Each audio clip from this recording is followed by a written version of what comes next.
예, 지금 특정 정치 세력에서 국민묘지에 있는 친일파의 묘를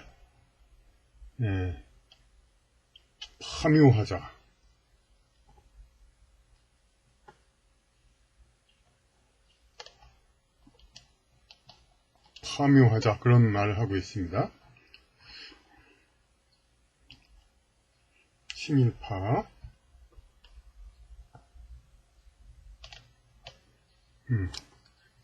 친일파의. 그러면 이거에 대해서 또 다른 쪽에서는 어떻게 얘기하냐면, 이제 어떻게 그럴 수가 있나. 그 얘기는 예전부터 있었습니다만은, 실행은 잘 되지 않았죠. 그리고, 이거 좀 민망한 얘기도 벌어지고 있습니다. 현재, 이미 살아계신, 물론 연세가 100세가 됐지만은, 그런 분한테도, 이분은 이제 안 된다, 국민묘지 된다, 안 된다, 이런 걸 가지고 또, 막 논쟁거리를 하고 있습니다. 그래서, 이쪽에서는 친일파니까 안 된다. 이쪽에서는 6.25의 영웅인데, 어떻게 그러냐. 근데 이런 것들이, 이렇게 평행선입니다. 어떻게 주장이. 친일을 한 사람은, 이제, 대한민국 건국이라든지 반공, 6.25에 북한하고 싸우는 거에선 공이 있다 하더라도, 안 된다. 유공자로 될 수가 없다. 이런 입장이고, 또 이쪽에서는, 반공 유공자면은, 그걸로 된다. 이게 무슨 문제가 있냐. 그런 건 아니지만, 어쨌든 이거에 대한, 이제, 명백한 해명은 없이, 그냥 이렇게 공이 큰 사람은, 대한민국을 위해서 공이 큰 사람은 인정해야 된다. 이런 이야기고, 이렇게, 어느 쪽인가, 이제 평행선을만 달리고 있고, 분명한, 타협점은 없습니다. 그러니까. 그런데, 이, 친일파 파멸을 주장하는 사람들, 이런 사람들 입맛에 맞으려면은, 사실, 엊그제 문재인 대통령 기념사에서도 얘기했듯이, 이른바 항일 독립운동도 하고, 그리고, 이러면 금상첨화죠. 이제, 항일 독립운동도 하고, 6.25 때 북한군하고 싸우면, 이제, 이의 없이 이제 국민묘지, 6.25 국가유공자로서 되는데, 문제는 이것이 이제, 하나만 되고 하나는 아닐 경우, 그게 문제입니다. 그러면은 친일파 파멸을 주장하는 사람도 그쪽 입장에서, 그쪽 파벌로 보면은 좀 억울한 게 있습니다. 왜냐면, 그 사람들 입장에서 보면은 이게 훨씬 중요하거든요, 사실. 이제 대한민국을 볼 때, 그러니까 북쪽하고 이제, 또 가까워지는 세력이기 때문에, 이쪽이 훨씬 일본과의 싸움이 훨씬 중요한 건데, 단지 이제, 친북이라든지 좀 그렇다고 해서 유공자에서 제외되는 거. 이것은 이미 이 사람들 입장에서는 마치 국민묘지에서 친일파 파묘하는 것처럼, 엄연히, 독립을 위한 유공자인데, 북한에 가깝다, 좌파 운동가란 누명으로 국민묘지에 가지 못했기 때문에 마찬가지로 억울한 거죠. 그러니까, 똑같이, 둘 중에 하나만 한 사람, 항일은 하지 않고 반공만 한 사람은 마찬가지로 그래야 된다. 그래야 형평이 맞지 않느냐. 속내를 따져보면 그것입니다. 근데 이 사람들이 그런 걸 주장하는 거는, 이게, 대륙지향적인 그런 사람들이, 그러니까 일제 치하 이걸 갖다가 이렇게 그냥 철천지 원수, 그러니까 그야말로 그냥 민족의 철천지 원수로 생각하고, 그렇게 상당수 이제 지금 이미 인식도 그렇게 돼 있고, 그래서 그런 건데, 세계 다른 나라를 보면은, 한때 다른 나라의 지배를 받았다고 해서, 그렇게 모두 철천지 원수로 지내냐? 그렇지가 않습니다, 이제, 일단. 인도가 영국의 지배를 받았지만은, 영연방으로, 지금도 있고, 영국과 좋은 관계를 유지하고 있죠. 월남은, 프랑스의 지배를 받았지만, 지금도 월남 사람들 이쪽하고 유학을 가기도 하고, 가까이 지냅니다. 영국이 지배를 받은 나라는 인도뿐만 아니라 미국도이죠. 미국도 영국의 가장 우방이죠. 그리고 또, 유럽의 노르웨이도 근대까지 스웨덴의 지배를 받았죠. 지금 두 나라가 원수라는 말은 없습니다. 그리고 대만, 일본의 지배를 받았지만은 사이가 괜찮습니다. 그럼 한국은 왜 한국만 그렇게 일본하고 철천지 원수냐? 이게 그러니까 뭐 의문점이 드는데, 여기서 다시 한국 내가 구성이 단일 민족, 호모지니어스한 완전히 단순체가 아니라는 거, 여기서 그 해답을 찾을 수 있습니다. 한국 민족이란 것이 아주 호모지니어스한 단순체가 아니라는 거. 이 신라 고려를 이어온 한민족이 있지만은 조선시대에 합병한 그 여진족 세력 또 외에서도 많이 왔고 그랬죠. 그렇기 때문에 거듭 말씀드리지만은 이쪽 세력은 이 한반도 한국 나라가 이 대륙에 가까우면 이쪽은 세력이 커집니다. 이쪽은 위축되죠. 한반도가 또 이쪽하고 교류가 강해지면은 이쪽 사람들은 이제 세력이 더 강해집니다. 이쪽은 약화되고. 그리고 이제 우리 국민 전체를 볼 때도 외와 여진 쪽이 이제 일부분이라 하더라도 이제 한민족들이 있다 하더라도 이 사람들도 아무래도 이제 순수하게 있지는 않고 피가 섞이고 여러 가지 인연이 섞이기 때문에 여기서도 이제 뭐 굳이 반을 나누자면 반을 나눠가지고 상대적으로 이쪽에 좀 가까운 사람들이 있고 이쪽에 가까운 사람들이 있죠. 그러니까 물론 이 여진 외 이쪽의 사람이 아주 가장 강렬한 색채를 가지고 있죠. 그러니까 이쪽 지향적인 사람들은 일제시대가 원한에 맺힐 수밖에 없습니다. 왜냐면은 조선 끝나가지고 좀 이제 길을 펴고 양반의 늘 지배가 끝나가지고 이쪽이 한민족에 그래가지고 이제 길을 펼까 했는데 외놈들이 지배해서 자기네들이 다시 이제 그 한반도를 지배할 그러할 기회를 빼앗아 버렸으니까 그 여진 북방민족, 여진 몽고족 쪽 계열 한국민들 중에 이 사람들은 이 일제 치하가 아주 뼈에 사무친 원한이 될 수밖에 없습니다. 그럼 이 사람들은 그럼 그동안에 어땠냐? 아무래도 상대적으로 민족 운동이 강하지만 상대적으로 이 사람들은 편하죠, 아무래도. 그러니까 자기가 평소에 친근하게 지냈던 이웃 나라와 같이 이렇게 지냈으니까 점령을 해서 물론 이 중에서도 이제 지조가 굳은 사람은 그걸 불만을 가질 수도 있지만 또 많은 또 일반인들 그리고 또 어려서 아직 어릴 때부터 이제 합병할 때는 아직 어렸던 사람이라든가 이런 사람들은 큰 의식이 없을 수가 있습니다. 집안이나 기질적으로 이쪽하고 좀 가까운 쪽에 있는 사람은 이쪽이 지배를 해가지고 이것에 대해서 상대적으로는 원한이라든지 관계라든지 일제치하에 대한 그런 것이 아무래도 덜 갖게 되어 있습니다. 물론 이쪽에 입장에서는 친일해가지고 부를 축적하고 아주 민족 반역을 했다 그런 거죠. 근데 민족 반역은 여기서 보는 관점이죠. 그러니까 앞서 말한 여러 나라들이 식민 지배를 했다 하더라도 이렇게 사이가 나쁘지 않았듯이 식민 지배를 할 동안은 그 당시에는 자기네가 능력이 좀 부족해서 그랬고 그동안 많이 배웠으니까 이제 그쪽하고 이제 인연을 계속 발전시켜서 이렇게 잘 지내자 이겁니다. 근데 이 나라들은 대부분 어느 이제 특정한 선택의 여지 없이 한 나라가 그랬는데 이 한반도는 전통적으로 이 중국 쪽하고 가까운 곳이잖아요. 그리고 특히 중국의 이 한족도 있지만은 이제 몽고 여진 쪽 이쪽 계열들이 있기 때문에 특히 청나라는 또 이 여진 계열의 지배였었고 그래서 당연히 청나라의 속국이었을 때는 이 여진 계열 사람들이 한반도에서도 비록 이제 양반 그런 신분이 혹시 아니다 하더라도 이 북방 외교라든지 무역이라든지 그런 면에서 많은 또 어드밴티지를 가졌을 수도 있겠습니다.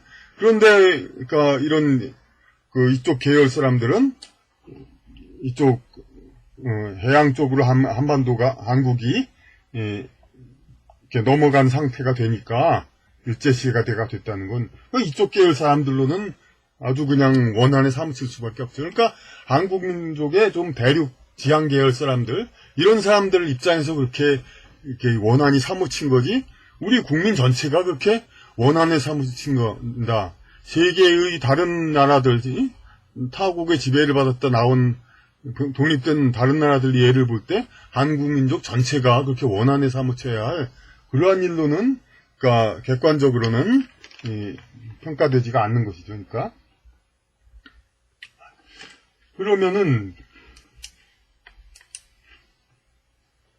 그러니까 자기네 세력이 약화가 되니까 이렇게 그 원한을 가질 수밖에 없었던 것이고, 이 여진 몽고 계열은 이런 시대가, 그럼 우리나라가 타국 식민지대, 물론 조선 때도 다 이제 중국을 이제 섬기는 청나라 이든 이제 명나라이든 그렇게 그런 입장이었습니다만은, 가장 노골적인 식민지배는 그 고려 말이었죠. 고려 말, 이제 고려 말 원나라가 완전히 고려를 속국으로 해서, 우리가 이제 그 고려 때 아시다시피 원나라는 거의 뭐 유라시아 대륙을 거의 통일을 했죠. 그런데 딱 하나 안 된 게 이제 일본이었는데, 일본도 이제 고려하고 함께 연합군을 해서 침략을 했었죠. 그랬는데 이제 여의치 않아서 안 된 건데, 이때 원나라하고 이제 가까웠을 동안에 우리 민족주의 뭐 그런 거, 민족운동 그런 분들 많이 계시죠? 그런 분들 중에서는 또 북방민족주의를 가진 사람들이 많이 있는데, 그것은 이제 동의하지 않습니다만은, 이게 우리 민족은 여진 몽고 그쪽하고 뭐 같은 그런 계열이다, 이런 가깝다, 그렇게 얘기를 하죠. 그러면서 그런 견해를 가진 분들 중에는 또 그냥 뭐 원나라 때 몽고와 교류했던 그런 이제 위대한 장군들, 그런 얘기도 하고 그렇습니다. 그리고 우리가 역사 시대도 봐서도 그렇죠. 이성계와 이제 권력 싸움을 하다가 패배한 최영 장군, 이성계는 친명파고 최영은 친원파죠. 그 당시 명나라가 새로 떠오르고 원나라가 그 원나라 친원파였는데, 그럼 그 고려 말은 아시다시피 중국 그 원나라의 속국이었는데, 근데 계속 친원파. 그래도 최영 장군은 인격이 훌륭한 사람이고, 그러니까 위인으로 우리가 칭송되는 그런 분 아닙니까? 절개가 있고. 그래도 이제 당시의 그 상황에 따라서 친원파, 그것이 우리를 식민 지배했던 원나라와 가까운 그런 분이었습니다.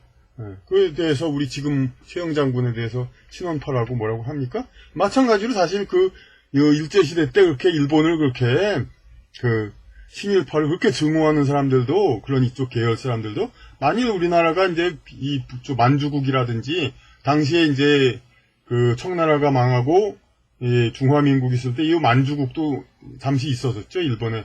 근데 이제 만주국이 일본이 속국이 아니라 진짜 독립된 만주국이 돼 있고, 우리가 만주국에 가까웠다면 아마 이 사람들은 틀림없이 친만파가 돼가지고 만주의 힘을 지렛대로 이용해서 우리의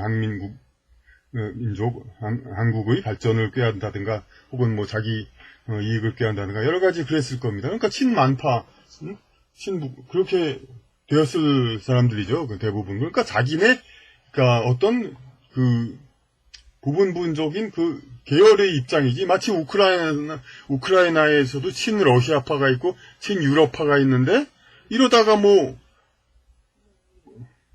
우크라이나가 물론 그전에는 러시아에 속해 있었죠. 그러면 이 경우는 친유럽파는 그것을 아주 그냥 친러시아의 같은 나라였을 때 그걸 아주 그냥 치욕의 기간으로 생각하겠죠. 그리고 친러파 이자들은 아주 민족 반역자로 생각하려고 애를 쓰고, 마찬가지로 자기들과 방향이 다르면 이렇게 증오하는 것입니다. 그러니까 한국민들 중에서, 그건 억울하게 한국인 전부가 그렇다고 교육을 그렇게 했기 때문에 철없는 사람들이 이렇게 따를지 모르지만은, 일본이 지배를 했다고 해서 일본을 그냥 천지 원수로 계속 생각한 사람은 북방 여진 계열 사람들이고, 한국의 전부가 아닙니다. 그러니까 그 사람들 입장에서는 당연히 그렇죠. 그러니까 당연히 또 이쪽 사람들도 그 해양 지향 세력들도 그렇지 않습니까? 현재 6.25 때 중공군 참전한 거 그런 것 때문에 중공하고는 평생 원수인 것처럼 지금 얘기하고 지금도 막 수많은 사람들이 지금 그 중국과 그 생계가를 이제 연관된 사람들이 그렇게 많음에도 불구하고 중국과 담을 쌓아야 한다는 등 그런 책임 없는 무책임한 소리를 하고 있죠. 이쪽 양극단도 이쪽 극단도 마찬가지입니다. 그러니까 그래서 이렇게 지금 이제 친일파 이제를 국민묘지에서 없애자 이제 그런 이제 마치 소련에서 스타일린 묘지를 파내고 뭐 그런 것처럼 지금 선진국이고 이제 인권국가라는 한국에서 그런 이상한 짓을 하자는 건 말이 안 되고 오히려 폭을 넓혀가지고 이제 반공과 항일을 다 했으면은 그러면 물론 좋습니다. 그러면 이제 국민묘지에 들어가는데 요 하나만 한 사람들을 어떻게 할 것이냐.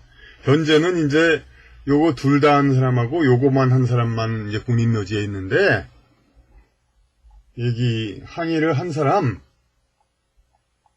이 사람도 이제 결국은 넣어달라는 무언의 이야기입니다. 그러니까 전부 국민묘지 이 사람들 입장에서는 불공평하죠. 그러니까 지금 타협안은 그러니까 계속 이럴 수밖에 얘기 나올 수밖에 없습니다. 이제 이른바 친일파 행적을 가진 사람들의 그걸 파내자 이러면은 그거는 그것을 이제 막으려면은 그래 너희들 그래 항일은 했는데 반공은 안 한 사람들도 국민묘지에 넣어주자 이렇게 타협을 해야 될 것 같습니다. 그런데 이제 문제는 우리나라가 이제 북한에서 상당수 그런 사람들은 이제 데려갔죠. 그러니까 데려갔고 근데 데려갔지만 이제 김일성 하여튼 그쪽이 또 워낙 또 잔인한 사람들이니까 자기네 계열 이외엔 또 전부 숙청을 했죠. 그러니까 북한에서 현재 대접받지 못하는 독립운동가, 좌파 독립운동가는 좌익 독립운동가는 이제 국립묘지에 이게 들어올 수 있게 그렇게 해서 타협안 해가지고 이 항일과 반공 둘 중에 하나만 한 사람도 국립묘지에 들어오게 그렇게 함으로써 타협이 될 수 있다고 봅니다. 현재로서 이렇게 자꾸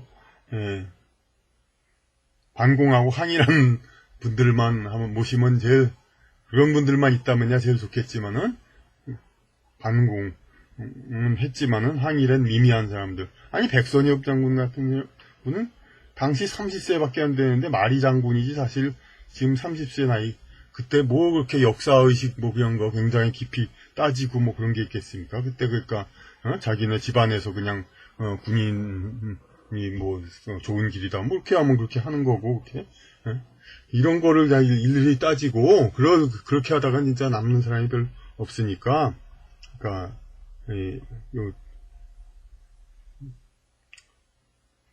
이쪽을 항일 반공 둘 다 하고 한 사람 항일 반공만 했거나 항일만 했던 분들도 이제 북한에 이제 저 대우하는 그런 유공자는 빼줘야죠. 그래도 거기서 그리고 빼고 북한에서 인정하지 않는 유공자들 그런 사람들은 이제 전부 이제 유공자를 인정하고 그런 것이 그러니까 앞으로 좀 원만하게 이게 더 이상 추한 그런 묘지 논쟁 이런 거 더 이상 하지 않는 거 그런 것이 좋겠습니다. 이제 한국 국민에 대해서 그러니까 결국 그 묘를 파내자 그런 소리 하는 것 자체가 한국 국민을 지나치게 단일 민족들 단일화 단순화 시키려고 하는데 여러 가지의 그 입장이 있는데 왜 그걸 한쪽 입장만 그렇게 만들고 그렇습니다. 미국에서는 최근까지도 그 남군도 영웅도 동상을 세우고 그랬습니다. 그것까지도 지금 요새는 또